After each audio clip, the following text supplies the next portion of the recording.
아저씨 도와주세요. 우리 아이 한 달만 매사주세요. 부탁드려요. 한 달만 부탁드려요. 한 달 후에 꼭 데리러 올게요. 정말 급해서 그래요. 엄마가 한 달 후에 데리러 올게. 아저씨 말 잘 듣고 밥 잘 먹고 있어. 엄마가 우리 아가 많이 사랑해. 그녀는 가게 밖으로 아이를 놓아두고 빗속으로 뛰쳐나갔습니다. 아이는 해수의 손에 키워졌습니다. 아이는 자장면을 참 좋아했습니다. 왜 그럴까요? 영상 시작 전 구독과 좋아요 한 번씩만 부탁드립니다.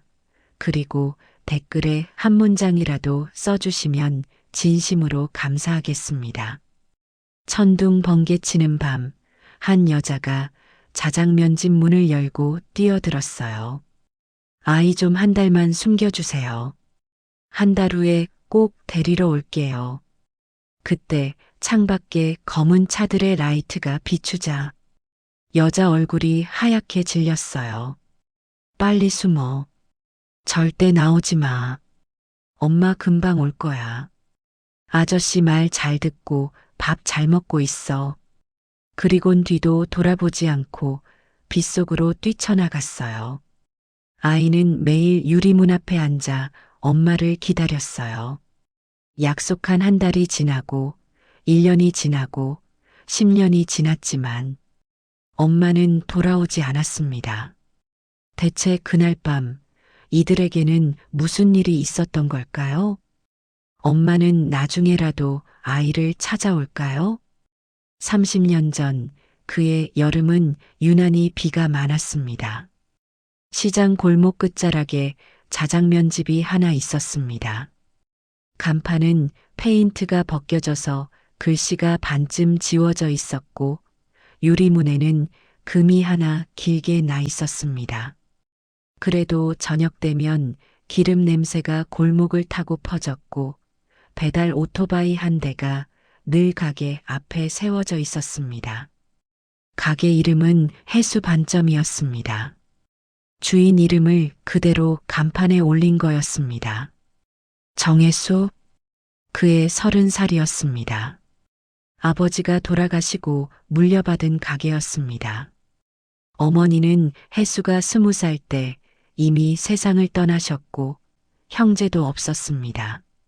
혜수는 그 가게에서 혼자 면을 뽑고 혼자 배달을 하고 혼자 설거지를 하며 살고 있었습니다. 30살 총각이 시장 골목에서 자장면을 파는 건 그리 흔한 풍경은 아니었습니다. 동네 어르신들이 가끔 물었습니다. 혜수야, 너는 장가는 안 가냐? 혜수는 그때마다 웃으며 대답했습니다. 내년에요. 내년엔 꼭 갈게요. 그 내년이 벌써 몇 번째인지 혜수 자신도 세지 않았습니다. 사실 혜수에게는 사람이 있었습니다. 2년을 사귄 여자였습니다. 같은 시장에서 떡집을 하는 집의 막내딸 소영이었습니다. 소영은 혜수보다 3살 어렸고 웃을 때 눈이 반달처럼 휘는 사람이었습니다. 두 사람은 가을에 결혼하기로 했습니다. 이미 예식장도 잡아놨고 소영의 아버지도 허락을 하셨습니다. 혜수는 밤마다 장부를 펴놓고 돈을 세었습니다. 조금만 더 모으면 전셋집을 얻을 수 있었습니다. 자장면 한 그릇에 3,000원이던 시절이었습니다. 한 그릇 한 그릇이 곧 미래였습니다. 그날 밤도 혜수는 가게에 남아 장부를 쓰고 있었습니다. 장마가 터진 밤이었습니다. 하늘에 구멍이 뚫린 것처럼 비가 쏟아지고 있었습니다. 시장 골목은 물이 발목까지 차올랐고 가게 앞 배수구에서 물이 역류하고 있었습니다. 혜수는 대걸레로 물을 밀어내다 말고 그냥 셔터를 내리려고 자리에서 일어났습니다. 그 순간이었습니다. 쾅!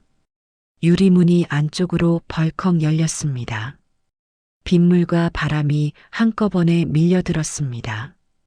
해수가 깜짝 놀라 뒤를 돌아봤습니다. 여자 한 명이 서 있었습니다. 머리카락이 이마에 달라붙어 있었고 블라우스는 비에 젖어 어깨에 늘어붙어 있었습니다. 숨을 몰아쉬고 있었습니다. 뛰어온 게 분명했습니다. 그리고 여자의 가슴에는 아이가 안겨 있었습니다. 4살쯤 되어 보이는 남자아이였습니다. 아이는 눈을 꽉 감고 있었습니다.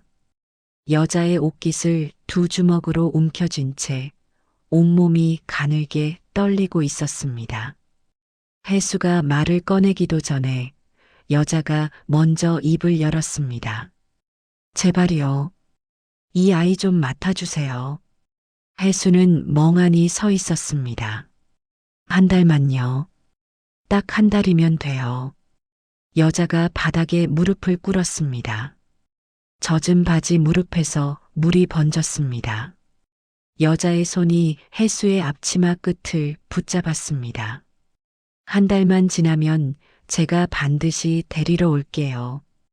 약속해요. 제발 부탁드립니다. 해수는 당황해서 한 발 뒤로 물러났습니다. 저기요. 무슨 말씀이세요? 여기 자장면 집이에요. 아이를 맡기시면. 그때였습니다. 유리문 너머로 빗줄기 사이로 불빛이 스쳐 지나갔습니다. 헤드라이트였습니다. 검은 차 한 대가 골목 입구를 천천히 지나가고 있었습니다. 그 뒤로 또 한 대. 여자의 얼굴이 순식간에 하얗게 변했습니다. 입술이 파르르 떨렸습니다. 여자는 벌떡 일어나더니 아이를 카운터 뒤쪽 구석으로 밀어 넣었습니다. 자장면 그릇들이 쌓인 선반 아래 어른 하나 겨우 쪼그려 앉을 수 있는 공간이었습니다. 윤준아, 여기 숨어 있어. 절대 나오면 안 돼. 아이가 겁에 질린 눈으로 여자를 올려다봤습니다.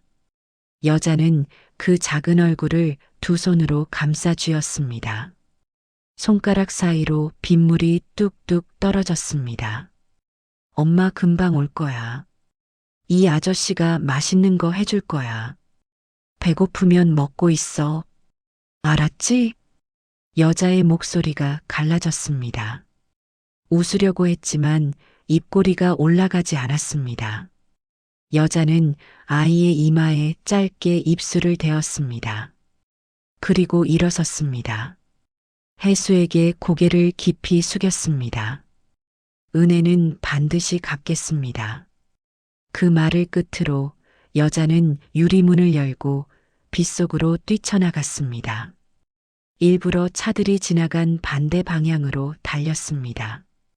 여자의 뒷모습은 빗줄기 속으로 순식간에 사라졌습니다.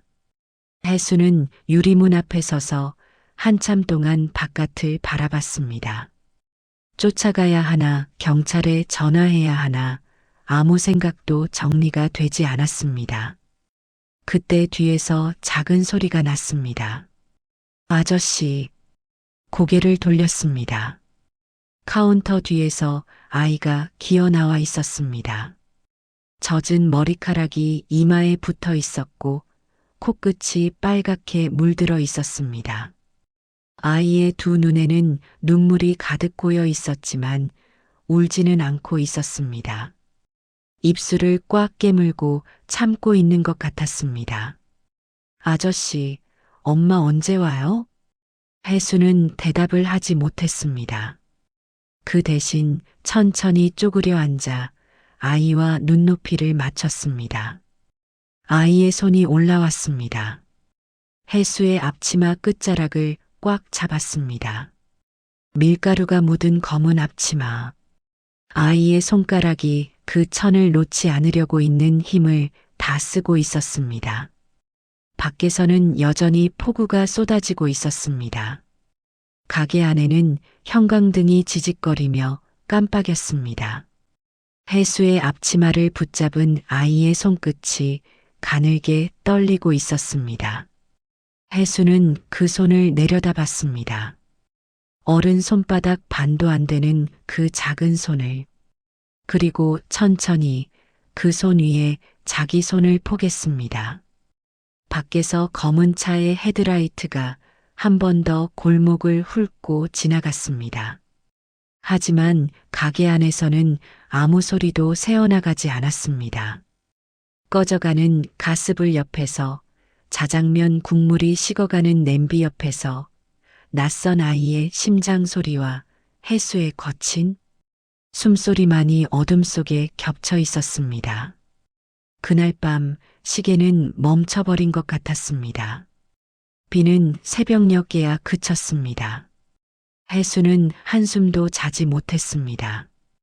아이가 카운터 뒤 평상에 웅크려 잠든 뒤에도 해수는 가게 구석 접이식 의자에 앉아 유리문 바깥만 바라보고 있었습니다.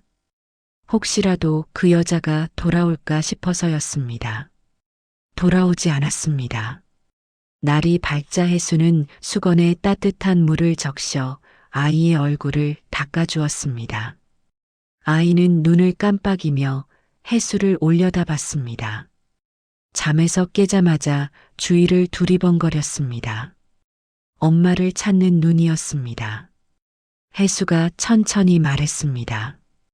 배고프지? 아저씨가 뭐 해줄게. 해수는 부엌으로 들어갔습니다. 뭘 해줘야 할지 몰랐습니다.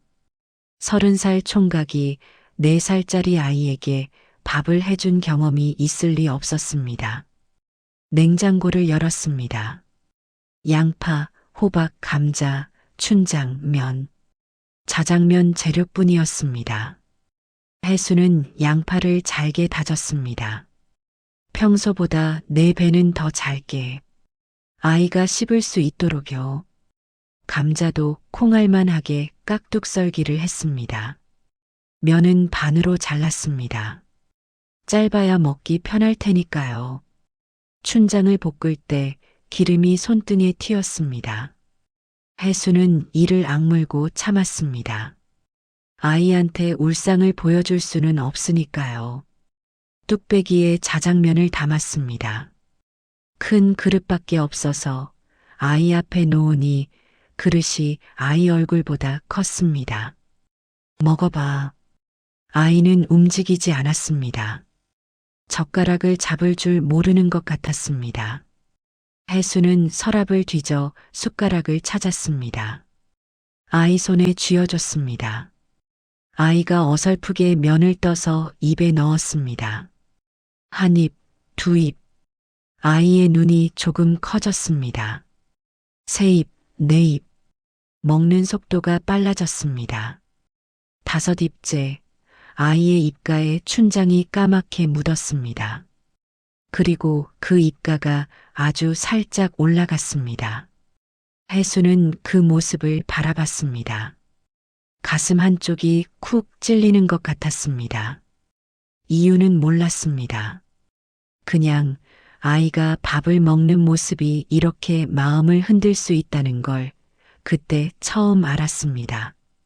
해수는 아이가 다 먹을 때까지 맞은편에 앉아 지켜봤습니다. 아이가 그릇 바닥까지 싹싹 긁어먹고 나서 숟가락을 내려놓았습니다. 다 먹었어? 아이가 고개를 끄덕였습니다. 또 먹어도 돼요? 해수는 피식 웃었습니다. 그리고 일어나 부엌으로 갔습니다. 2번째 자장면을 만들었습니다. 그날 아이는 자장면을 2그릇 먹었습니다. 일주일이 지났습니다. 여자는 돌아오지 않았습니다. 해수는 매일 가게 문을 열어두었습니다. 손님이 올까봐가 아니었습니다. 그 여자가 혹시라도 돌아올까봐였습니다. 아이는 하루 종일 유리문 앞에 앉아 있었습니다. 바깥을 바라보고 있었습니다. 누군가 지나가면 고개를 들었다가 엄마가 아니면 다시 고개를 숙였습니다. 그 동작을 하루에 수십 번씩 반복했습니다. 해수는 그 뒷모습을 볼 때마다 나도 모르게 면 반죽을 세게 치게 됐습니다. 탁, 탁, 탁. 반죽을 치는 소리가 가게 안을 채웠습니다. 보름이 지났습니다. 혜수는 소영에게 전화를 걸었습니다. 소영아, 나 할 말이 있어. 그리고 솔직하게 말했습니다. 가게에 아이가 하나 있다고. 어떤 여자가 맡기고 갔는데 아직 안 왔다고. 한 달이라고 했으니까 한 달만 기다려보겠다고. 전화기 너머로 소영의 긴 침묵이 흘렀습니다. 혜수 오빠, 그 아이 경찰에 데려다 주면 안 돼? 그 여자가 한 달이라고 했어. 약속했으니까 올 거야. 만약에 안 오면? 혜수는 대답하지 못했습니다. 소영이 한숨을 쉬었습니다. 오빠, 우리 가을에 결혼인데. 알아. 알고 있어. 한 달만이다? 응. 한 달만. 그 한 달이 혜수의 인생을 바꿀 줄은 그때는 아무도 몰랐습니다. 정확히 한 달이 되던 날이었습니다. 혜수는 아침부터 가게를 깨끗이 치웠습니다. 유리문도 닫고 바닥도 쓸고 혹시 여자가 올까봐 아이 옷도 빨아서 입혀놨습니다. 아이도 느낀 것 같았습니다. 평소보다 유리문 더 가까이 앉아 있었습니다. 코를 유리에 갖다 대고 바깥을 바라봤습니다. 유리에 작은 입김이 맺혔다 사라지기를 반복했습니다. 점심이 지나고 저녁이 왔습니다. 저녁이 지나고 밤이 왔습니다. 아무도 오지 않았습니다. 밤 10시 혜수가 셔터를 내리려고 일어섰습니다. 그때 아이가 유리문 앞에서 돌아봤습니다. 아저씨, 엄마 오늘 와요? 혜수는 고개를 돌렸습니다. 아이의 눈을 참아 보지 못했습니다. 내일 올 거야. 자, 그날 밤 혜수는 잠든 아이 곁에 누워서 천장을 한참 바라봤습니다. 한 달이 지났습니다. 약속은 지켜지지 않았습니다. 내일이면 어떻게 해야 할까? 경찰에 데려가야 할까? 고아원에 보내야 할까? 혜수는 옆을 돌아봤습니다. 아이가 자면서도 혜수의 옷자락을 꼭 잡고 있었습니다. 그 손이 어찌나 작은지 혜수의 검지손가락 하나를 겨우 감싸고 있었습니다. 혜수는 천장에서 시선을 걷었습니다. 그리고 아이의 손을 살며시 감싸쥐었습니다. 아이가 잠결에 중얼거렸습니다. 아저씨, 따뜻해. 그 한마디에 혜수는 마음을 정했습니다. 한 달을 더 기다리자. 그래도 안 오면 그때 가서 또 한 달을 기다리자. 지금은 이 아이가 굶지 않게, 춥지 않게, 그것만 생각하자. 밖에서는 가을바람이 불기 시작하고 있었습니다. 결혼식 날짜가 2달 앞으로 다가오고 있었습니다. 그런데 혜수의 마음은 이미 다른 쪽으로 기울어져 있었습니다. 한 달이 2달이 되었습니다. 혜수는 소영에게 또 전화를 걸었습니다. 조금만 더 기다려달라고. 아이 엄마가 곧 올 거라고.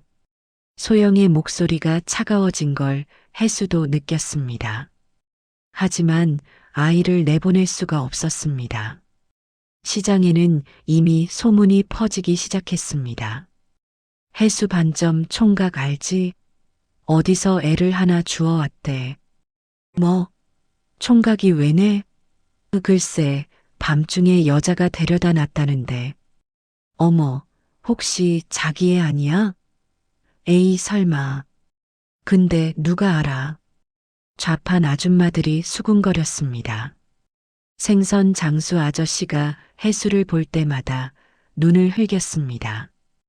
혜수가 배달을 가면 문 앞에서 기다리던 아이를 보고 동네 사람들이 킥킥거렸습니다. 혜수는 못 들은 척했습니다. 면 반죽만 쳤습니다. 탁, 탁, 탁. 2달이 석 달이 됐습니다. 그리고 결혼식까지 한 달이 남은 어느 일요일이었습니다. 소영이 아버지와 함께 가게로 찾아왔습니다. 소영의 아버지는 떡집을 40년 하신 분이었습니다. 과묵한 분이었지만 눈빛이 날카로운 분이기도 했습니다. 가게 안을 한번 둘러보시더니 구석에 앉아 색연필로 그림을 그리고 있는 윤준을 발견하셨습니다. 혜수야, 제가 그 애냐? 혜수가 고개를 끄덕였습니다. 소영의 아버지가 턱을 괴고 한참 아이를 바라봤습니다. 그리고 천천히 입을 열었습니다. 혜수야, 네 마음은 좋다. 근데 장가갈 총각이 남의 집 아이를 키울 순 없는 거야. 소영이가 시집가서 남의 애를 키울 순 없잖아. 혜수는 고개를 숙였습니다. 아버님, 아이 엄마가 곧 올 겁니다. 석 달째 않았잖아. 안 올 거야, 그 여자. 경찰에 데려다 줘. 그래야 너도 소영이도 살아.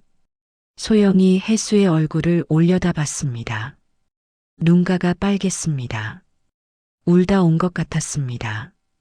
오빠, 나는 그 애랑 같이 살 자신이 없어. 혜수는 소영의 눈을 마주봤습니다. 2년 동안 좋아했던 사람이었습니다. 가을이면 같이 걸었던 시장 골목, 겨울이면 떡국을 끓여 가져다 준 사람, 세상에서 가장 소중한 사람이었습니다.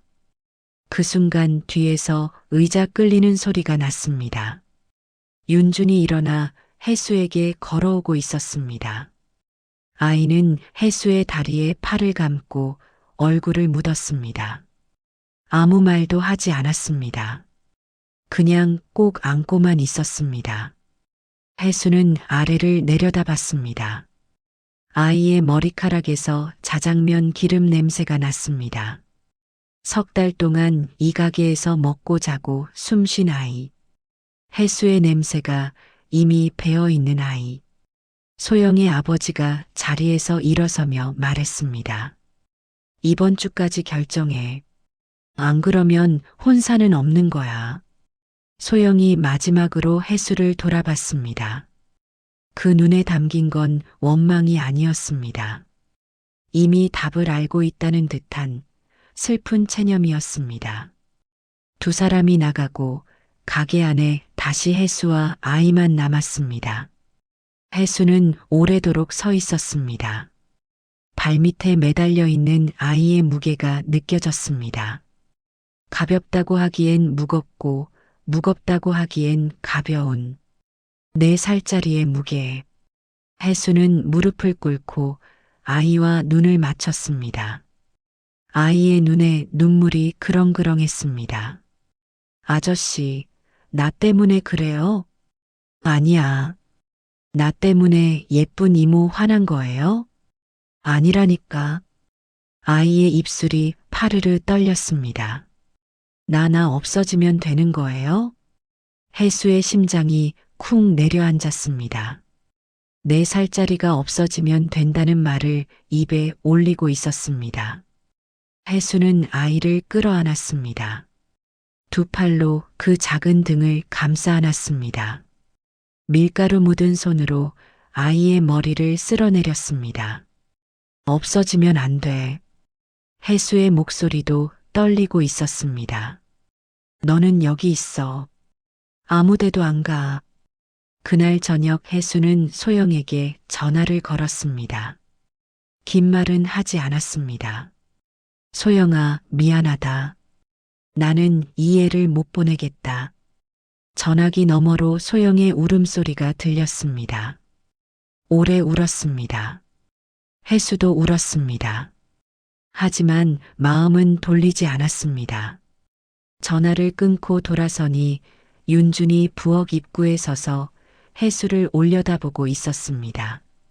아저씨, 응? 아이가 한참을 망설이다 물었습니다. 아저씨, 나 아저씨를 아빠라고 불러도 돼요? 혜수의 눈에서 눈물이 뚝 떨어졌습니다.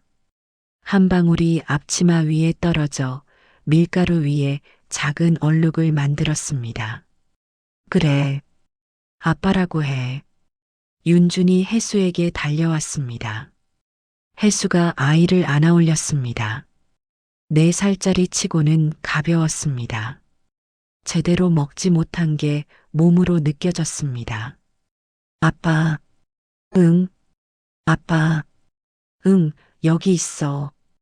가게 밖에서는 가을바람이 낙엽을 쓸고 지나가고 있었습니다. 현관 구석에 세워둔 접이식 테이블 위에 예식장, 청첩장이 놓여 있었습니다. 혜수는 그것을 아이 몰래 서랍장 깊이 밀어 넣었습니다. 결혼은 끝났습니다. 하지만 이상하게도 혜수의 마음은 담담했습니다. 아니, 어쩌면 처음으로 자기 인생에서 무언가를 제대로 선택한 것 같았습니다. 그날 밤 혜수는 윤준의 젖은 옷을 갈아입히고 삶은 물에 계란을 풀어 미음 같은 것을 끓여 먹였습니다. 아이는 밥을 먹다 꾸벅꾸벅 졸았고 혜수는 그런 윤준을 업어 안방으로 데려가 이불을 목까지 끌어올려 덮어주었습니다. 잘 자, 우리 아들. 잠든 아이의 얼굴을 한참 들여다보다가 혜수는 가만히 다짐했습니다. 1달을 기다렸으니 1달만 더 기다려보자. 그래도 안 오면 그때 가서 또 생각하자. 지금은 이 아이가 굶지 않게, 춥지 않게. 그것만 생각하자. 하지만 1달은 1년이 되었고, 1년은 5년이 되었고, 5년은 10년이 되었습니다. 아이의 엄마는 끝내 돌아오지 않았습니다. 소문은 시장 전체로 번졌습니다. 혜수 반점 총각, 처녀 시절도 아닌데 애를 키운대. 파혼까지 당했다며? 그 아이 대체 누구 아이래? 글쎄, 아무도 모르는 여자가 던져놓고 갔다잖아. 에구, 인생 버리는 거지 뭐야.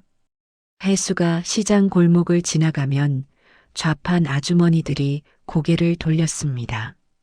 등 뒤에서 쉬쉬거리는 소리가 들렸습니다. 혜수는 귀를 닫았습니다. 들리지 않는 척, 아무렇지 않은 척, 그저 묵묵히 배달통을 어깨에 지고 걸었습니다. 윤준이 초등학교에 들어가던 해, 혜수는 처음으로 아이 손을 잡고 학교 정문 앞에 섰습니다. 다른 아이들은 엄마 아빠가 양쪽으로 손을 잡고 있었습니다. 혜수는 혼자였습니다. 밀가루가 손톱 사이에 낀 손으로 아이의 작은 손을 잡고 서 있었습니다. 옆에 서 있던 한 학부모가 혜수를 위아래로 훑어봤습니다. 기름 냄새가 배어있는 남루한 옷차림, 검게 그을린 얼굴, 곳곳에 기름튄 자국이 있는 팔뚝. 그 시선이 불편했지만 혜수는 고개를 숙이지 않았습니다. 윤준의 손만 더 꽉 잡았습니다. 하지만 학교는 만만한 곳이 아니었습니다. 야, 쟤 엄마가 없대. 엄마 없으면 고아야? 아빠도 진짜 아빠 아니래. 자장면집 아저씨래. 거짓말, 진짜? 아이들은 잔인했습니다.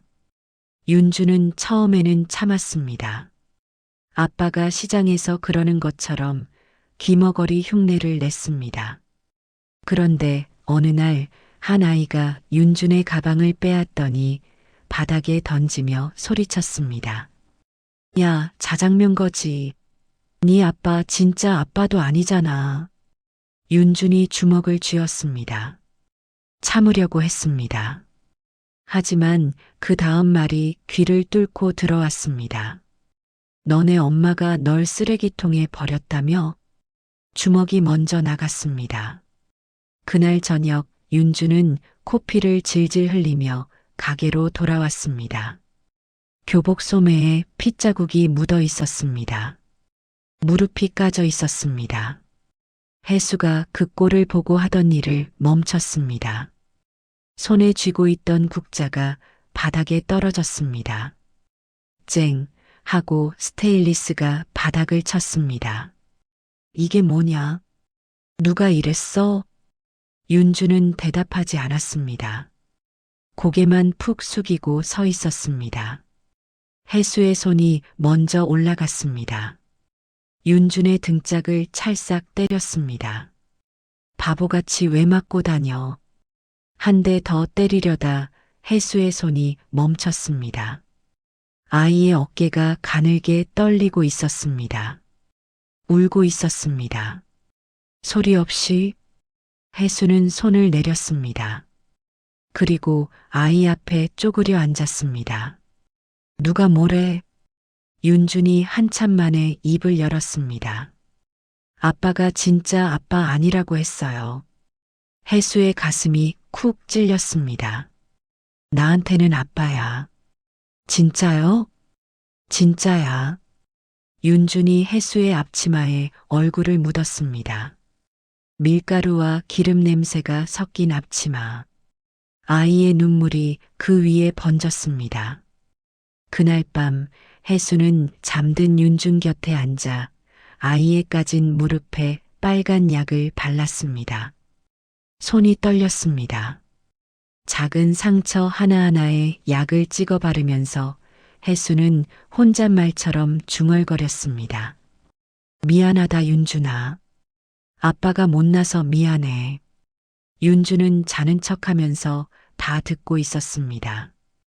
그리고 그날 밤 이불 속에서 두 주먹을 꽉 쥐며 다짐했습니다.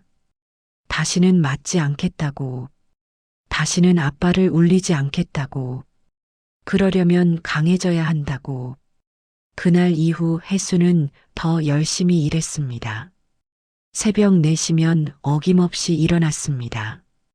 아직 해가 뜨기 전 캄캄한 부엌에서 가스불을 켜고 면 반죽을 시작했습니다. 밀가루 20kg짜리 포대를 어깨에 지고 반죽판 위에 쏟았습니다. 물을 붓고 두 주먹으로 치대기 시작했습니다. 탁, 탁, 탁. 그 소리가 새벽 공기를 갈랐습니다. 반죽이 끝나면 춘장을 볶았습니다. 커다란 솥에 기름을 두르고 양파를 먼저 볶은 뒤 까만 춘장을 쏟아 부으면 지글지글 소리와 함께 기름이 사방으로 튀었습니다. 처음에는 팔뚝에 튀면 소리를 질렀지만 나중에는 그마저도 익숙해졌습니다. 혜수의 팔에는 기름 자국이 하나 둘 늘어갔습니다. 둥근 흉터, 긴 흉터, 팔뚝이 지도 같았습니다. 하지만 윤준의 웃는 얼굴이 혜수에게는 힘이 됐습니다. 이 아이가 있으니까 살 수 있다고. 이 아이가 있으니까 버틸 수 있다고. 혜수는 매일 새벽 그렇게 되뇌었습니다. 세월은 그렇게 흘러갔습니다. 초등학생이던 윤준이 중학생이 됐습니다. 14살이 된 윤준은 키가 훌쩍 자라 혜수의 어깨까지 올라왔습니다. 목소리도 갈라지기 시작했고 신발 사이즈는 반년에 한 번씩 바뀌었습니다. 혜수는 시장 골목 구제 옷가게에서 교복을 사다 줬습니다. 남이 입던 거라 소매가 좀 짧았지만 윤주는 불평하지 않았습니다. 아빠, 이거면 돼. 고마워. 그 한마디에 혜수는 괜히 코끝이 시큰했습니다. 윤주는 학교가 끝나면 곧장 가게로 달려왔습니다. 가방을 구석에 던져놓고 앞치마를 둘렀습니다. 그 앞치마가 길어서 발목까지 내려왔지만 윤주는 아랑곳하지 않았습니다. 배달이 밀리면 오토바이를 탈 수 없으니 자전거에 배달통을 싣고 골목을 누볐습니다. 비가 와도 눈이 와도 윤주는 배달을 빠뜨리지 않았습니다. 윤준아, 너는 공부나 해. 이런 건 아빠가 할게. 아빠 허리 안 좋잖아. 내가 할게. 윤주는 막무가내였습니다. 밀가루 포대를 번쩍 들어 나르고 무거운 춘장통을 창고에서 끌어왔습니다. 손님이 많을 때는 직접 설거지를 했습니다. 14살 손에 고무장갑은 너무 커서 물이 안으로 들어왔지만 윤주는 그것도 불평하지 않았습니다. 혜수는 그런 아들을 볼 때마다 기특하면서도 가슴이 아렸습니다. 이 나이에 공부를 해야지, 친구들과 놀아야지, 왜 이 더러운 부엌에서 기름 냄새를 맡으며 설거지를 하고 있는 건지. 혜수의 몸은 해마다 조금씩 무너지고 있었습니다. 자장면집 20년이 한꺼번에 비용을 청구하는 것 같았습니다. 손목이 먼저 말을 듣지 않았습니다. 면 반죽을 칠 때마다 손목에서 뚝 소리가 났습니다. 뚝배기를 들다가 떨어뜨리는 날이 늘었습니다. 쨍 하고 깨지는 소리에 손님들이 고개를 돌리면 혜수는 괜찮다고 웃어 보이며 조각을 주었습니다. 허리는 더 심했습니다. 밀가루 포대를 들어 올릴 때마다 등줄기를 따라 전기가 흐르는 것 같았습니다. 어느 날은 포대를 들다가 그 자리에서 주저앉았습니다. 한참을 일어나지 못했습니다. 무릎도 시큰거렸습니다. 비가 오는 날이면 계단을 내려가는 것조차 고역이었습니다. 한 손으로 벽을 짚고 한 발씩 한 발씩 거울을 볼 때마다 혜수는 깜짝 놀랐습니다. 30에 시작한 자장면집이 40에는 그를 쉰처럼 만들어 놓았습니다. 관자놀이에 흰 머리카락이 나기 시작했고 이마에는 깊은 주름 3줄이 자리 잡았습니다. 하지만 혜수는 멈추지 않았습니다. 이 아이만큼은 배불리 먹이겠다고, 이 아이만큼은 공부시키겠다고 이를 악물었습니다. 윤주는 그런 아버지를 보면서 자랐습니다. 아버지의 손을 봤습니다. 밀가루와 기름과 화상 자국이 겹겹이 쌓인 손, 손가락 마디가 울퉁불퉁 튀어나온 손, 예전에 자기를 안아올리던 그 손이 이제는 국자 하나도 제대로 쥐지 못하는 것을 윤주는 알고 있었습니다. 어느 날 밤이었습니다. 혜수가 설거지를 마치고 부엌에서 나왔는데 윤준이 식탁에 앉아 교과서를 펴놓고 있었습니다. 혜수가 다가가 보니 교과서가 아니었습니다. 참고서였습니다. 시장 문방구에서 파는 가장 싼 참고서. 윤준이 용돈을 모아 산 것이었습니다.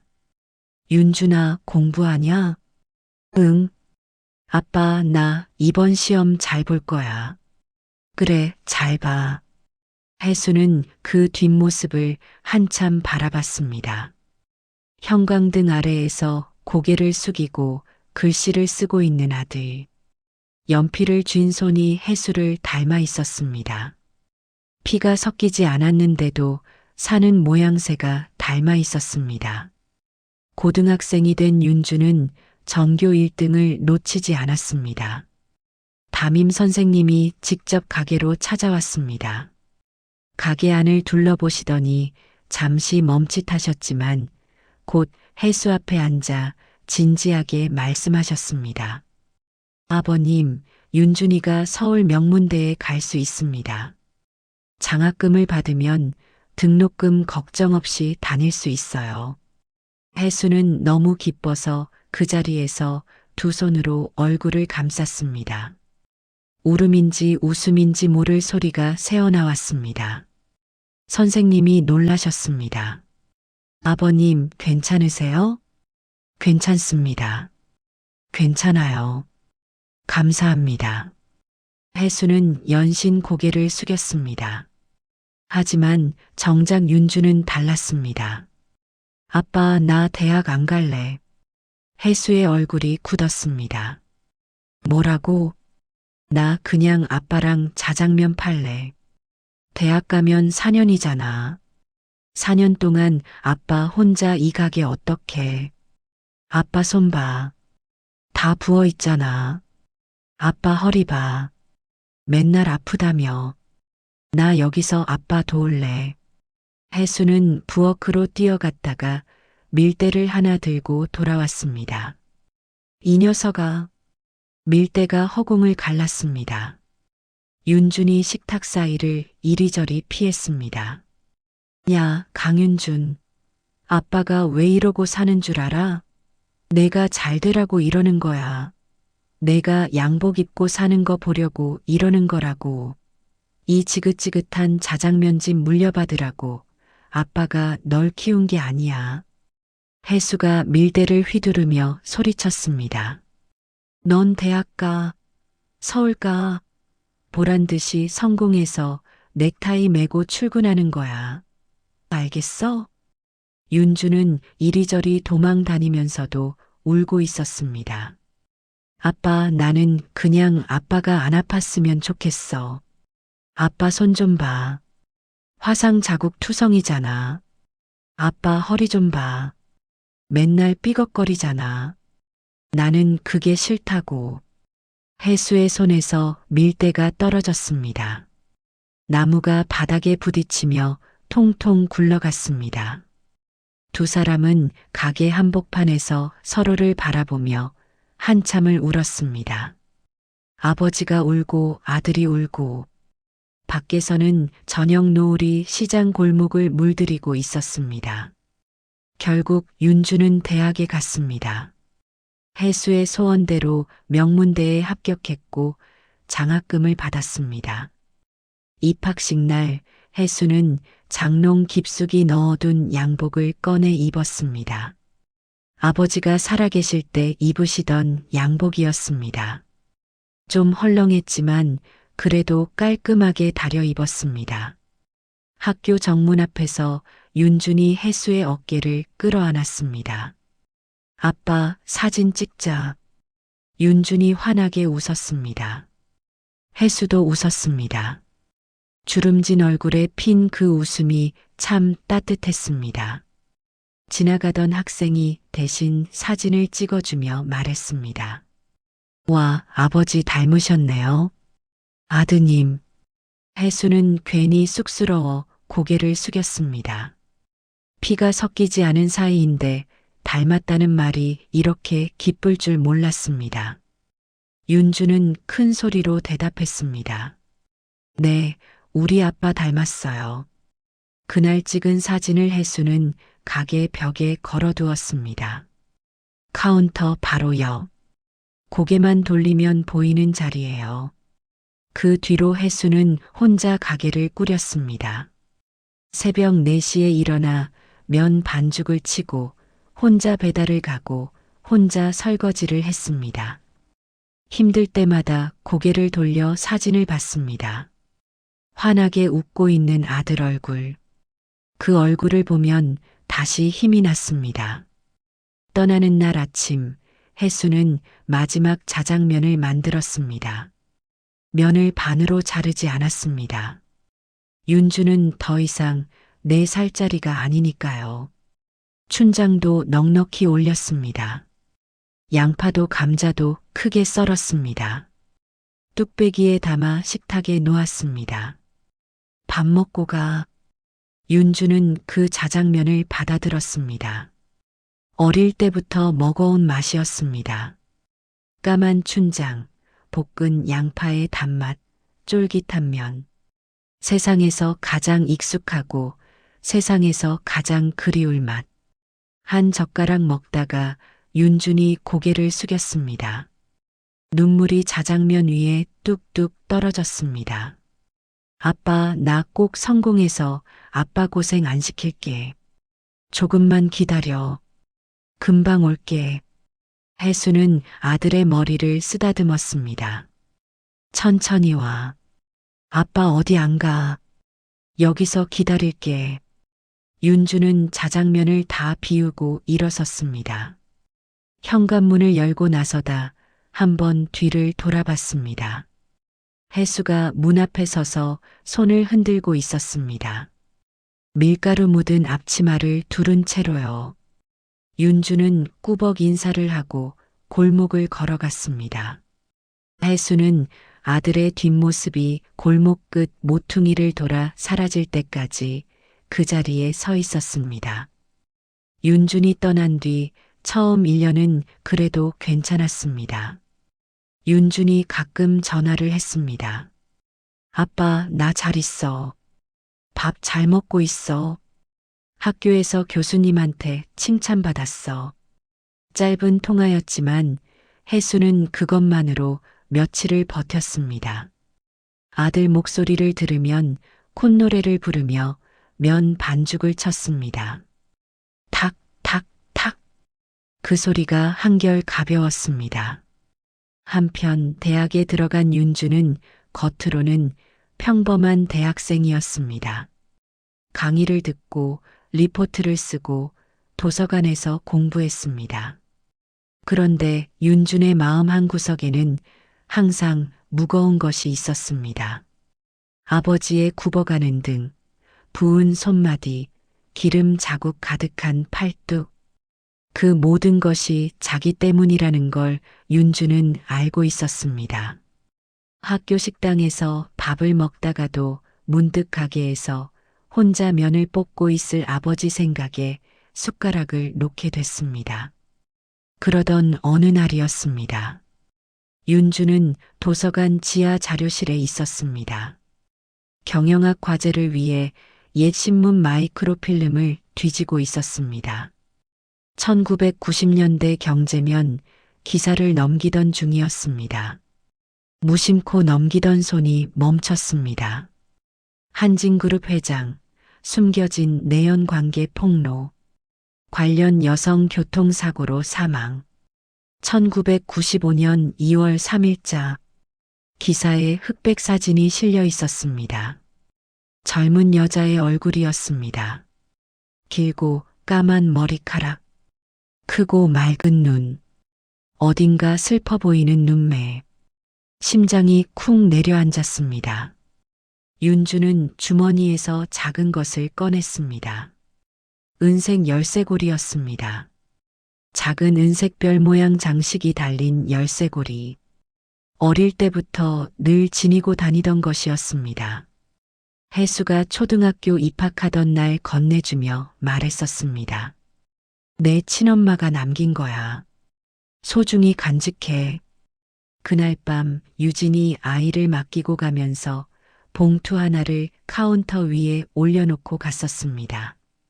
봉투 안에는 쪽지 한 장과 이 열쇠고리가 들어 있었습니다. 쪽지에는 이렇게 적혀 있었습니다. 이 아이 이름은 강윤준입니다. 한 달만 부탁드립니다. 이것은 이 아이의 것입니다. 꼭 전해주세요. 열쇠고리를 열자 뒷면에 아주 작은 사진이 붙어 있었습니다. 젊은 여자가 갓난아기를 안고 있는 사진. 여자는 아기를 안고 환하게 웃고 있었습니다. 윤주는 그 사진과 신문 기사 속 여자의 얼굴을 번갈아 봤습니다. 같은 사람이었습니다. 틀림없었습니다. 윤준의 손이 떨리기 시작했습니다. 관련 기사를 더 찾았습니다. 1994년, 1995년, 1996년. 한진그룹이라는 이름이 들어간 기사를 닥치는 대로 뒤졌습니다. 며칠 밤을 새우며 조각들을 맞춰 나갔습니다. 진실은 이러했습니다. 윤준의 친아버지는 한진그룹의 2세 경영인 강태연이었습니다. 그리고 친어머니 박유진은 그의 대학 동기이자 첫사랑이었습니다. 두 사람은 깊이 사랑했지만 한진그룹 회장은 아들에게 정략 결혼을 강요했고 태연은 결국 가문이 압박에 무릎을 꿇었습니다. 유진은 헤어진 뒤에야 임신 사실을 알았지만 이미 떠난 사람에게 알리지 않았습니다. 혼자 아이를 낳아 숨어 살았습니다. 그런데 태연의 아내 민 씨가 유진과 아이의 존재를 알게 됐습니다. 사람들을 풀어 유진을 쫓았고 아이의 흔적까지 지우려 했습니다. 그날 밤 폭우 속에서 유진이 해수반점으로 뛰어든 건 그래서였습니다. 쫓기고 있었던 거였습니다. 아이만이라도 살리려고 전혀 모르는 자장면 집에 아이를 맡기고 반대 방향으로 뛰어간 거였습니다. 유진은 그날 밤 교통사고를 당해 세상을 떠났습니다. 민 씨가 꾸민 일이었습니다. 윤주는 자료실 책상에 엎드려 한참을 울었습니다. 그날 밤 내 손을 잡고 싶었을 거야. 나와 함께 있고 싶었을 거야. 그런데 날 살리려고 그 사람은 혼자 빗속으로 뛰어나갔구나. 날 버린 게 아니었어. 날 지킨 거였어. 윤주는 열쇠고리를 가슴에 꼭 쥐었습니다. 엄마. 태어나서 처음으로 친어머니를 그렇게 불렀습니다. 대답은 없었지만 가슴 한복판이 찢어지는 것 같았습니다. 그 뒤로 윤주는 달라졌습니다. 낮에는 강의를 듣고 밤에는 한진그룹에 관한 자료를 파고들었습니다. 경영학을 전공으로 택한 것도 우연이 아니었습니다. 방학 때 집에 내려간 윤주는 가게에서 일하는 혜수의 모습을 봤습니다. 예전과 달라진 게 있었습니다. 혜수가 절뚝거리고 있었습니다. 무거운 반죽판을 옮기다 허리를 다쳤다고 했습니다. 윤주는 아버지 몰래 부엌 입구에 서서 그 뒷모습을 지켜봤습니다. 한때 곧았던 등이 굽어 있었습니다. 밀대를 잡은 손은 마디마디 부어 있었고 걸을 때마다 한쪽 다리를 끌었습니다. 혜수는 여전히 새벽 4시에 일어나 면 반죽을 치고 있었습니다. 탁, 탁, 탁. 그 소리가 예전보다 느렸습니다. 힘이 빠져 있었습니다. 윤준의 눈에서 눈물이 흘러내렸습니다. 그리고 결심했습니다. 대학을 졸업한 윤준은 한진그룹 공채에 지원했습니다. 수석으로 합격했지만 시작은 말단 사원이었습니다. 출발하는 날 윤준은 혜수 앞에 무릎을 꿇고 큰 절을 올렸습니다. 아빠, 나 서울에서 일하게 됐어. 어디? 큰 회사야. 열심히 해서 성공하고 돌아올게. 윤주는 웃어 보였지만 눈가가 빨갰습니다. 혜수는 아들의 얼굴을 한참 들여다봤습니다. 무언가 숨기고 있다는 걸 알았습니다. 하지만 묻지 않았습니다. 말없이 부엌으로 들어가 자장면 한 그릇을 만들어냈습니다. 밥 먹고 가. 윤주는 그 자장면을 비웠습니다. 마지막 한 젓가락까지 남기지 않았습니다. 아빠, 조금만 기다려. 금방 올게. 혜수가 앞치마로 손을 닦으며 말했습니다. 천천히 와. 여기서 기다릴게. 처음 1년은 괜찮았습니다. 한 달에 한 번씩 전화가 왔습니다. 아빠, 잘 있어? 그래. 밥은 먹고 다니냐? 응, 걱정 마. 짧은 통화였지만 혜수는 그것만으로 버텼습니다. 그런데 2년째부터 전화가 뜸해지기 시작했습니다. 한 달에 한 번이 2달에 한 번이 되고 석 달에 한 번이 되더니 어느 순간부터 아예 연락이 끊겼습니다. 혜수가 먼저 전화를 걸어도 받지 않았습니다. 신호음만 길게 울리다 끊어졌습니다. 혜수는 불안했습니다. 우리 윤준이한테 무슨 일이 생긴 건 아닐까? 아프기라도 한 건 아닐까? 사고라도 난 건 아닐까? 사실 윤준은 그 무렵 한진그룹 안에서 치열한 전쟁을 치르고 있었습니다. 민 씨 측에서 윤준의 정체를 눈치채기 시작한 거였습니다. 말단 사원에서 놀라운 속도로 승진하는 젊은 남자. 그의 이력을 파헤치던 민 씨의 측근들이 수상한 점을 발견했습니다. 윤주는 사방에서 견제와 방해를 받았습니다. 살아남으려면 모든 것을 숨겨야 했습니다. 혜수와의 연락도 끊어야 했습니다. 혹시라도 아버지에게 해가 갈까봐 스스로 선을 그었습니다. 전화기를 들었다가 내려놓기를 수백 번. 그리운 마음을 꾹꾹 눌러 담으며 이를 악물었습니다. 하지만 혜수는 그런 사정을 알 리가 없었습니다. 혜수는 밤마다 가게 구석에 앉아 윤준이 어릴 때 찍은 사진을 바라봤습니다. 초등학교 입학식 날 앞치마를 두르고 배달 자전거 앞에 선 사진. 고등학교 졸업식 날 혜수 옆에서 환하게 웃는 사진. 대학 입학식 날 두 사람이 나란히 선 사진. 혜수는 그 사진들을 한 장씩 만지며 중얼거렸습니다. 윤준아, 밥은 먹고 다니냐? 대답은 없었습니다. 가게 사정도 나빠졌습니다. 손님이 눈에 띄게 줄었습니다. 젊은 사람들은 시장 자장면 집에 오지 않았고 단골이던 어르신들은 하나둘 세상을 떠나거나 요양원으로 가셨습니다. 하루에 손님이 서너밖에 안 오는 날도 많았습니다. 주변 상가들도 버티지 못했습니다. 철물점이 먼저 문을 닫았습니다. 그 다음엔 이불가게, 그 다음엔 신발 수선집. 하나둘 셔터가 내려가더니 시장 골목은 텅 비어버렸습니다. 해수 반점만 불을 켜고 있었습니다. 동네 사람들의 수군거림이 또 시작됐습니다. 해순의 아들 서울 가더니 소식이 끊겼대. 진짜?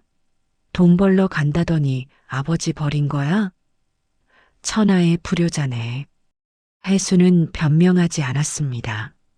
30년 전에도 그랬습니다. 남의 아이를 키운다고 손가락질할 때도 해수는 아무 말하지 않았습니다. 그냥 묵묵히 가게 문을 열었습니다. 우리 윤준이가 언제 올지 모르잖아. 해수는 혼잣말처럼 중얼거렸습니다. 30년 전에도 그랬습니다. 그 여자가 한 달 뒤에 온다고 했을 때 해수는 매일 문을 열어두었습니다.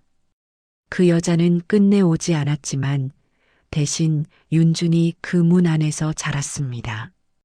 기다리면 온다고, 문을 열어두면 언젠가는 돌아온다고. 해수는 그렇게 믿었습니다. 그해 가을 시장에 낯선 사람들이 나타났습니다. 양복을 빳빳하게 차려입은 남자들이었습니다. 3, 4명씩 무리를 지어 텅 빈 상가들을 둘러보고 무언가를 재고 사진을 찍었습니다. 며칠 뒤 그들이 해수의 가게 앞에 멈춰 섰습니다. 여기 아직 영업 중이네. 정혜수 60세. 30년째 영업 중. 임대가 아니라 자가래요. 자가? 귀찮게 됐네. 그들은 무언가를 적더니 사라졌습니다. 일주일 뒤 검은 승용차 한 대가 가게 앞에 섰습니다. 차에서 내린 건 반들반들한 얼굴의 중년 남자였습니다. 정혜수 씨 맞죠? 대진개발 대표 오대진입니다. 이 시장 부지 전체를 우리 회사가 매입했어요. 이 가게도 파세요. 해수는 떨리는 목소리로 대답했습니다. 안 팝니다. 혼자 버텨봤자 소용없어요. 지금 나가면 그나마 얼마라도 받는 거고 끝까지 버티면 한 푼도 못 받아요. 해수가 오대진의 눈을 똑바로 쳐다봤습니다. 아들이 올 때까지 못 나갑니다. 아들, 소문 다 들었어요. 5년째 연락 없다면서요. 그건 버림받은 거예요, 정 사장. 해수의 얼굴이 굳었습니다. 하지만 목소리는 흔들리지 않았습니다. 그건 내가 알아서 할 일이에요. 돌아가세요. 오대진이 차갑게 웃으며 돌아섰습니다. 후회하실 겁니다. 며칠 뒤부터 가게 앞에 쓰레기가 쌓이기 시작했습니다. 매일 아침 치워도 다음 날 또 쌓였습니다. 손님도 끊겼습니다. 가게 앞을 지나가던 사람이 들어오려 하면 어디선가 험상궂은 남자들이 나타나 여기 곧 철거된 데요라며 돌려보냈습니다. 어느 날 아침 혜수가 셔터를 올렸더니 유리문에 붉은 스프레이 글씨가 쓰여 있었습니다. 철거. 혜수의 손이 떨렸습니다. 대야에 물을 받아와 걸레로 문지르기 시작했습니다. 붉은 물감이 걸레에 묻어났지만 쉽게 지워지지 않았습니다. 손목이 시큰거렸습니다. 무릎도 아팠습니다.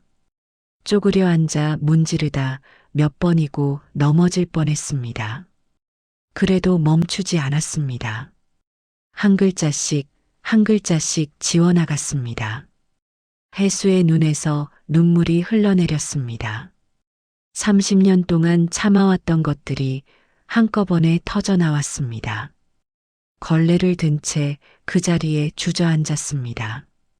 윤준아, 너 언제 오니? 반쯤 지워진 붉은 글씨 앞에서 혜수는 한참을 울었습니다. 시장 골목에 그 울음소리만 메아리 쳤습니다. 그로부터 열흘 뒤 그날이 왔습니다. 혜수는 가게 안쪽 쪽방에서 살고 있었습니다. 윤준이 떠난 뒤 집에 혼자 있는 게 무서워 가게 구석에 이불을 펴고 눕기 시작한 게 어느새 5년이 됐습니다. 2평 남짓한 공간에 이불 하나, 옷가지 몇 벌, 그리고 윤준과 찍은 사진 액자 하나. 그게 혜수의 전부였습니다. 새벽 5시, 땅이 울리는 소리에 혜수가 눈을 떴습니다. 쿵, 쿵, 쿵. 이불 밑으로 바닥이 떨리는 게 느껴졌습니다. 혜수가 벌떡 일어나 유리문 쪽으로 갔습니다. 밖을 내다보는 순간 심장이 멈추는 것 같았습니다. 시장 입구가 막혀 있었습니다. 포크레인 2대가 골목 초입을 가로막고 있었습니다. 그 뒤로 덤프트럭 서너 대가 줄지어 있었고 형광조끼를 입은 남자들이 서성이고 있었습니다. 대진개발이었습니다. 혜수의 다리에서 힘이 빠졌습니다. 검은 승용차에서 오대진이 내렸습니다. 느긋하게 걸어와 유리문 앞에서 안을 들여다봤습니다. 똑똑 유리를 두드렸습니다. 혜수는 문을 열지 않았습니다. 오대진이 밖에서 소리쳤습니다. 마지막 기회라느니 지금이라도 나오면 봐준다느니. 혜수는 대답하지 않았습니다. 유리문 앞에 서서 문고리를 꽉 쥐고 있을 뿐이었습니다. 오대진이 손을 흔들자 용역들이 몰려왔습니다. 혜수는 유리문을 등지고 2팔을 벌렸습니다. 온몸으로 버티려 했습니다. 하지만 60 넘은 남자 하나가 수십 명의 장정들을 막을 수는 없었습니다. 쾅! 식탁 하나가 밖으로 날아갔습니다. 30년 동안 손님들이 앉아 자장면을 먹던 식탁이었습니다. 다리가 부러져 시멘트 바닥에 굴렀습니다. 의자들이 줄줄이 던져졌습니다. 찬장이 밀려 쓰러졌습니다. 안에 가지런히 쌓여있던 그릇들이 바닥으로 쏟아졌습니다. 와장창. 혜수는 넘어졌습니다. 일어서려고 했지만 다리가 말을 듣지 않았습니다. 고개를 돌렸습니다. 쪽방 문이 열려 있었습니다. 용역 하나가 안에서 이불을 끌어내고 있었습니다. 윤준과 찍은 사진 액자가 바닥에 떨어져 유리가 깨졌습니다. 혜수가 손을 뻗었습니다. 기어서라도 가려고 했습니다. 사진을 구하려고 했습니다. 그때 포크레인이 움직이기 시작했습니다. 엔진 소리가 귀를 찢었습니다. 거대한 철제삽이 간판을 향해 다가갔습니다. 30년 동안 그 자리를 지켜온 혜수 반점 간판. 혜수는 눈을 감았습니다. 미안하다, 아버지. 아버지가 물려준 가게 못 지켰어. 미안하다, 윤준아.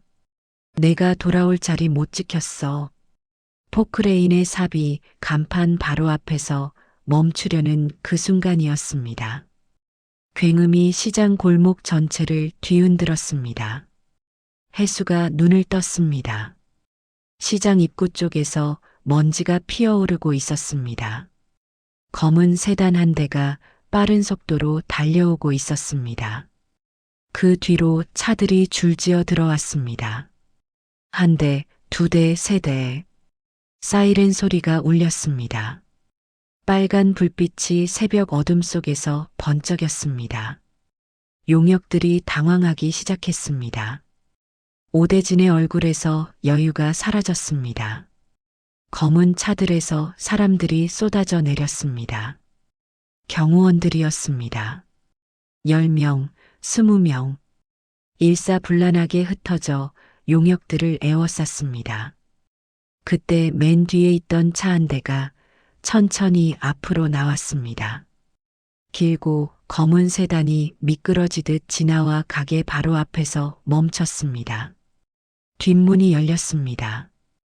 훤칠한 키에 넓은 어깨, 빈틈없이 차려입은 양복. 얼굴은 젊었지만 눈빛은 깊었습니다. 오대진이 한 발 나섰습니다. 당신 누구야? 여긴 우리 공사 현장이야. 남자는 대답하지 않았습니다. 시선이 가게 쪽으로 향했습니다. 부서진 가게, 깨진 그릇, 쓰러진 식탁, 그리고 바닥에 쓰러져 있는 한 남자. 남자 옆에 서 있던 차가운 인상의 비서가 앞으로 나섰습니다. 서류 한 장을 오대진의 가슴팍에 내밀었습니다. 대진개발 오대진 대표 맞으시죠? 인수합병 통지서입니다. 오늘 새벽부로 대진개발의 대주주가 변경되었습니다. 오대진의 얼굴이 백지장처럼 하얘졌습니다. 뭔 소리야? 대진개발이 보유한 전체 채권을 저희가 매입했습니다. 즉시 상환 요청 들어갔고 기한 이익 상실로 경영권과 이 시장 부지의 소유권은 전부 채권자인 저희 측으로 넘어왔습니다. 오대진의 손에서 서류가 파르르 떨렸습니다. 비서가 옆에 선 남자를 향해 고개를 숙이며 말했습니다. 인사드리겠습니다. 대진개발의 새 오너이자 한진그룹 강윤준 회장님이십니다. 그 이름이 시장 골목에 울려 퍼졌습니다. 강윤준. 해수는 엎드린 채 그 이름을 들었습니다. 귀가 멍멍했지만 그 이름만은 또렷이 들렸습니다. 윤준. 우리 윤준. 해수가 고개를 들었습니다. 남자가 해수를 바라보고 있었습니다. 세월이 흘렀지만 그 눈동자는 변하지 않았습니다. 30년 전 포구 치는 밤, 앞치마 끝을 잡고 아저씨, 엄마 언제 와요? 하던 그 눈. 윤준아.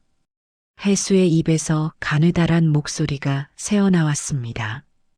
윤준이 달렸습니다. 검은 코트 자락이 휘날렸습니다. 깨진 유리 파편을 밟고 부서진 식탁을 넘어 달려와 해수 앞에 무릎을 꿇었습니다. 아버지, 저 왔습니다. 해수가 아들의 얼굴을 올려다봤습니다. 5년 만이었습니다. 떨리는 손을 들어 올렸습니다. 흙이 묻은 손, 밀가루가 끼고 기름때가 밴 손. 그 손으로 아들의 볼을 어루만졌습니다. 진짜 우리 윤준이 맞냐? 네, 아버지. 저예요. 안 다쳤어? 네. 너 괜찮아? 밥은 먹고 다녔어? 가게는 박살 나 있었습니다. 해수 이마에는 흙이 묻어 있었습니다. 그런데 첫마디가 안 다쳤냐, 밥은 먹었냐였습니다. 윤준이 해수를 끌어안았습니다. 두 팔로 아버지의 마른 어깨를 감쌌습니다. 30년 전 4살 때 이 품에 안겼던 것처럼 이제는 자신이 아버지를 안았습니다. 늦어서 죄송합니다. 아버지, 효도하고 싶었어요. 고생 안 시키고 싶었어요. 그래서 이렇게 오래 걸렸어요. 죄송합니다. 혜수가 아들의 등을 토닥였습니다. 오대진이 끌려가면서 악을 썼습니다. 윤준이 오대진을 내려다보며 말했습니다. 몰랐으니까 괜찮다고요? 내가 회장이 아니었으면 저렇게 해도 됐다는 겁니까? 힘없고 돈 없는 사람이면 집 부숴도 괜찮다는 겁니까? 윤준이 경찰에게 고개를 끄덕였습니다. 전부 연행해 주세요. 불법 철거, 재물 손괴. 하나도 빠짐없이요. 골목 여기저기서 사람들이 나오기 시작했습니다. 일찍 일어난 어르신들, 소문 듣고 달려온 상인들. 저거 혜순의 아들 아냐? 맞아. 윤준이. 자장면집 윤준이. 어머, 회장님이 됐대. 박수 소리가 터져 나왔습니다. 혜수는 아들의 부축을 받으며 일어섰습니다. 온몸이 쑤시고 아팠지만 그런 건 아무래도 좋았습니다. 아들이 돌아왔습니다. 그것만으로 충분했습니다. 며칠 뒤 혜수는 윤준의 집에 있었습니다. 한강이 내려다 보이는 넓은 아파트였습니다. 거실이 자장면집 전체보다 넓었습니다. 혜수는 현관에서 한참을 망설였습니다. 이 깨끗한 바닥을 내 발로 밟아도 되나? 윤준이 혜수의 손을 잡아 끌었습니다. 아버지, 여기가 아버지 집이에요.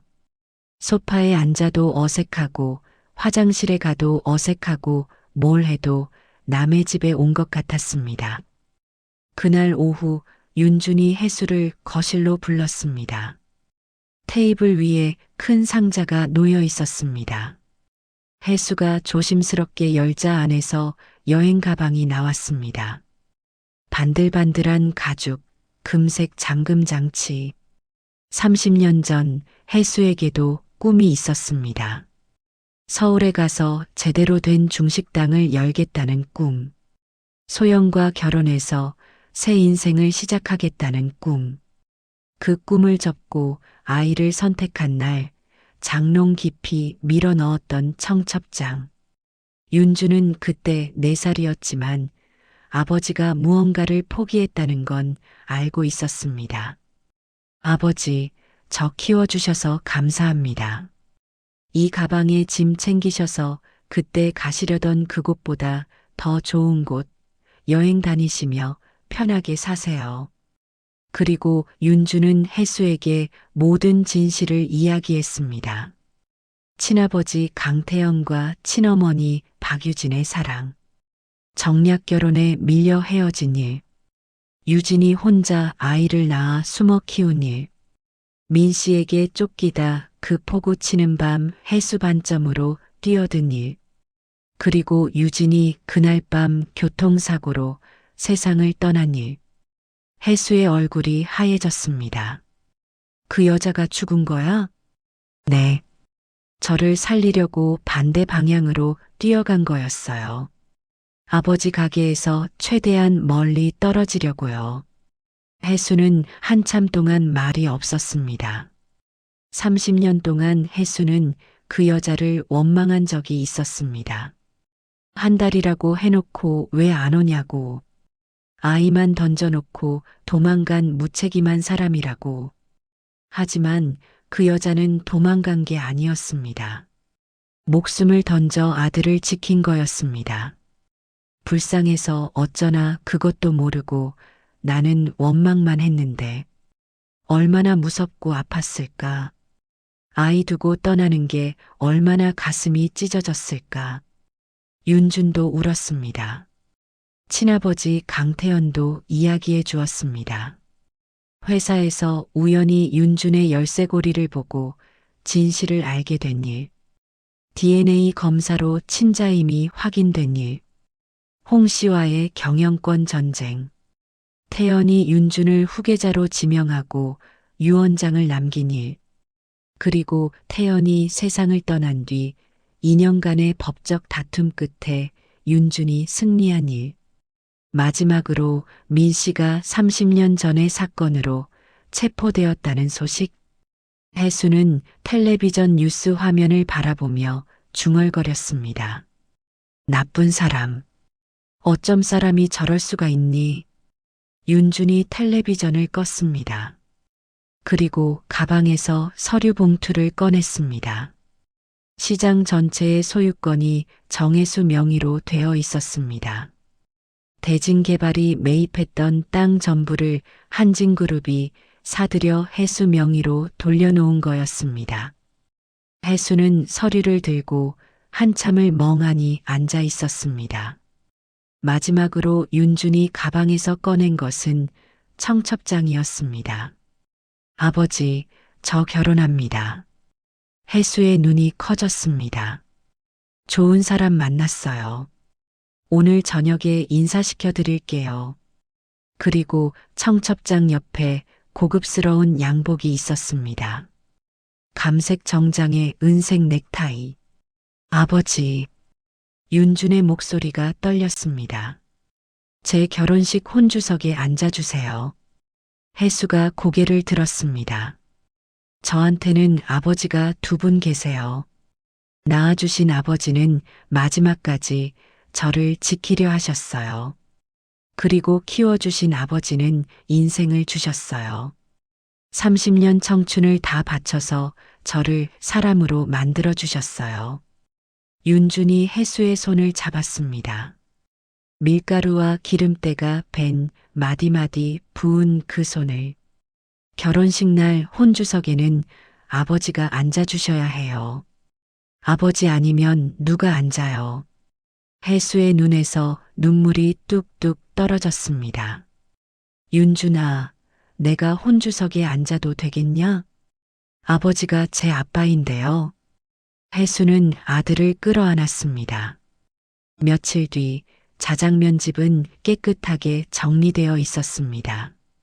깨진 유리는 새 것으로 바뀌었고 부서진 식탁과 의자도 치워졌습니다. 하지만 가게 문은 닫혀 있었습니다. 유리문에 종이 한 장이 붙어 있었습니다. 혜수가 직접 쓴 글씨였습니다. 60년간 감사했습니다. 혜수 반점은 오늘 문을 닫습니다. 건강하세요. 이른 아침 혜수가 가게 안에 홀로 서 있었습니다. 아버지가 꾸려온 30년, 그리고 혜수가 이어온 30년, 60년짜리 자장면 집이 오늘 문을 닫습니다. 혜수는 천천히 가게 안을 둘러봤습니다. 카운터 뒤 윤준이 4살 때 숨어있던 자리, 부엌 한쪽, 반죽판 아래에서 잠들었던 곳, 유리문 앞 아빠하고 고개를 돌리던 그 자리, 30년이 곳곳에 배어 있었습니다. 혜수의 발길이 부엌 앞에서 멈췄습니다. 반죽판이 있었습니다. 아버지가 평생 쓰고 혜수가 물려받아 30년을 더 쓴 60년짜리 참나무 반죽판. 손때가 묻어 반들반들했습니다. 혜수가 반죽판을 쓰다듬었습니다. 이 판 위에서 얼마나 많은 면을 뽑았는지 모릅니다. 수만 인분의 자장면. 그 면을 먹고 허기를 채운 사람들의 얼굴이 스쳐 지나갔습니다. 벽에 아버지 사진이 걸려 있었습니다. 흑백 사진 속 아버지는 웃고 있었습니다. 아버지, 나 이제 쉽니다. 혜수의 목소리가 떨렸습니다. 30년 동안 아버지처럼 이 가게 지켰습니다. 이제 그만하려고요.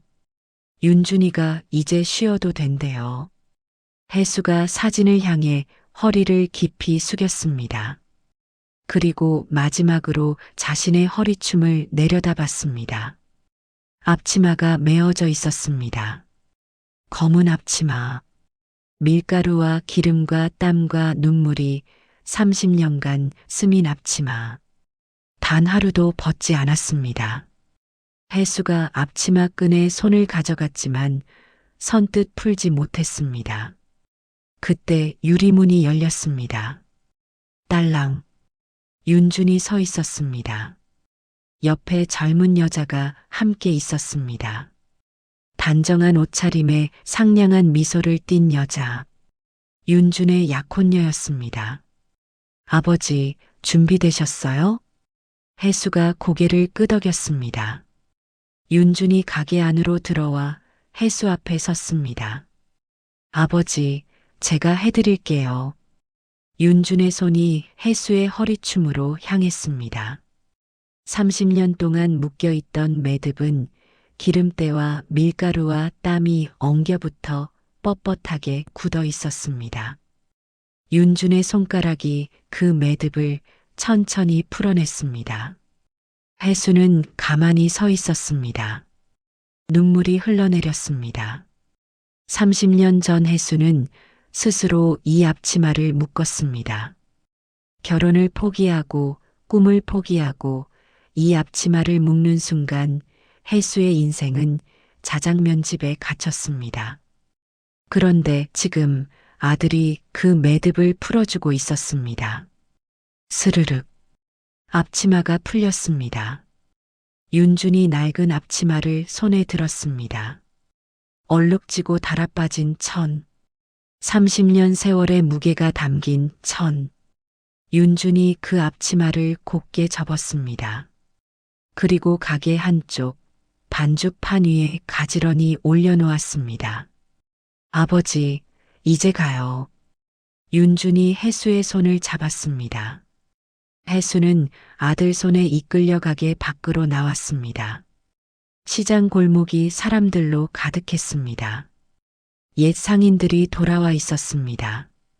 철물점 아저씨, 이불가게 아주머니, 신발 수선집 할아버지, 채소 파시던 이모님.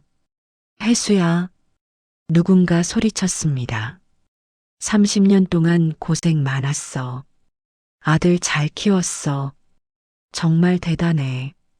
박수가 터져 나왔습니다. 혜수의 눈에서 눈물이 흘러내렸습니다. 고맙습니다. 다들 고맙습니다. 윤준이 혜수의 팔을 잡았습니다. 아버지, 가시죠. 혜수가 차에 오르기 전 한번 뒤를 돌아봤습니다. 자장면집이 보였습니다. 30년 전 혜수가 직접 페인트 칠한 간판이 아직 걸려 있었습니다. 비바람에 벗겨지고 햇빛에 바랬지만 남아 있었습니다. 혜수가 가게를 향해 손을 흔들었습니다. 잘 있어, 내 인생아. 그리고 차에 올랐습니다. 며칠 뒤 한강이 내려다 보이는 아파트 테라스에 혜수가 앉아 있었습니다. 깨끗한 린넨 셔츠에 편한 바지, 앞치마도 없고 밀가루도 묻어 있지 않았습니다. 손에는 따뜻한 차 한 잔이 들려 있었습니다. 창 밖으로 한강이 보였습니다. 산도 보이고 하늘도 보이고 구름도 보였습니다.